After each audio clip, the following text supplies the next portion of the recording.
Assalamu alaikum, урматтуу мекендештер, урматтуу жердештер. Мен Қуанышбек Осмонбеков, Кыргыз диаспора кеңешинин төрагасы. Ыкчам билдирүү кечеки Москва жергесинде өтүп турган жанагы акция боюнча барыңыздар көрсөңүздөр керек. Соцсеттерде Кыргызстандын бир партиянын өкүлдөрү Москва жергесинде жүрүп кыргыз байрактарын көтөрүп, ошо партиянын байрактарын көтөрүп 30дан ашык машиналерди айдап кичинекей флешмоб өткөрдү. Ошол боюнча бир сыйра комментарий берип кетейин. Россия Федерациясынын закону боюнча эч кандай бир дагы саясий партиялар башка өлкөнүн Россия жергесинин территориясында өздөрүн реклама кылбаш керек, акция кылбаш керек.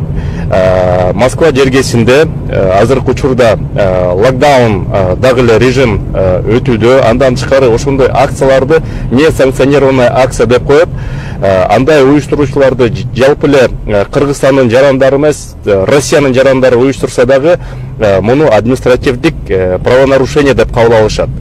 Эми ошол флешмобту уюштурган мекендештерге эмне болот? Биринчиден,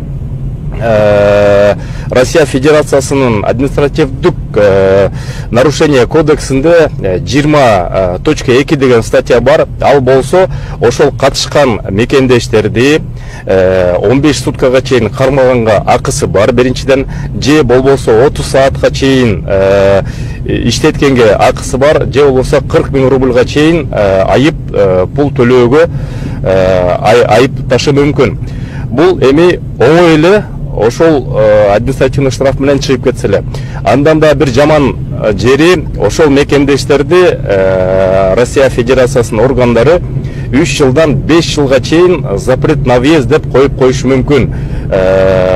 Менин оюмча 99%га ошол акцияга катышкан мекендештерди ошол запрет на въезд кылтырып коюп коюшу мүмкүн. Ошол үчүн мекендештер, баарыңыздардан сураныч, азыр мына Кыргызстанда саясий кырдаал, саясий партиялар өзүнүн реклама кылып, ар кандай акцияларды өткөрүп атат. Ошолорду Россия Федерациясынын территориясынан өткөргөнгө бизге эч кандай уруксаат жок. Биз Кыргыз диаспора кеңеши нейтральный органбыз, биз бир да саясатка аралашпайбыз, аны белгилей кетейин. Бирок мекендештерге кайрылуу жасап коюшубуз керек. Россия Федерациясынын территориясында бир дагы ошондой акцияларды өткөзбөңүздөр. Себеп деген бул силерге эле ошо акцияга катышкан мекендештерге эле оор чундусу тийип калат. Андан тышкары кече күнү ошол 30дан ашык машиналар катышты. Анын ичинде бардыгы көбүнчөсү таксисттер экен.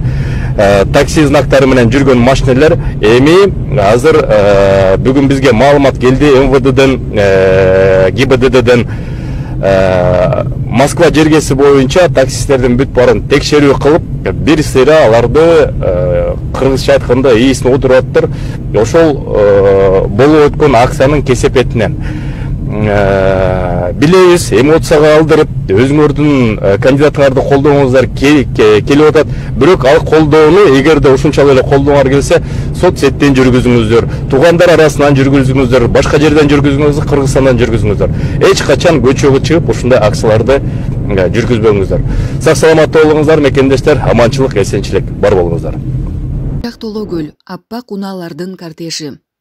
Кыргызстандын желегин дүйнөлүк аренада желбиреткен Мушкерге аэропорттон кучак толо гүл сунуп, даам ооз тийгизишти. Андан соң аппак автоунаалардан турган кортеждин коштоосунда шаарга алып келишти. Шевченко журналисттерге кыскача маек куруп, Кыргызстанда 3-4 жума жүрөрүн айтты.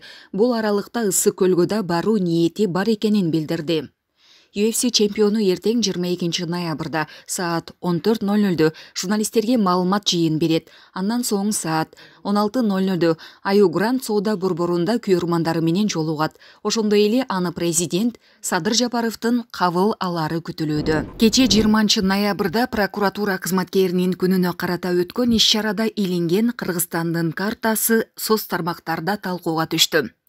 Анда Кыргызстандын аймагында жайгашкан Тажикстандын Варух анклавы Кыргызстандан бөлүнүп турганын даана көрүүгө болот. Картанын фонунда президент Садыр Жапаров сөз сүйлөдү.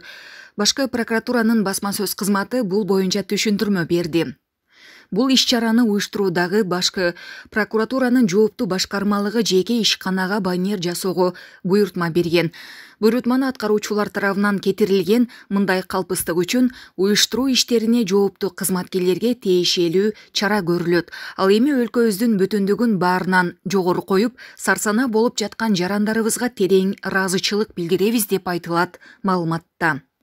20 ноябрда Ала-Арча мамлекеттик резиденциясында прокуратура кызматкерлеринин күнүнө карата иш-чара өтүп, ага президент Садыр Жапаров да катышкан. Соц тармактын колдонуучулары карта боюнча негиздүү түшүндүрмө берүүнү талап кылышты.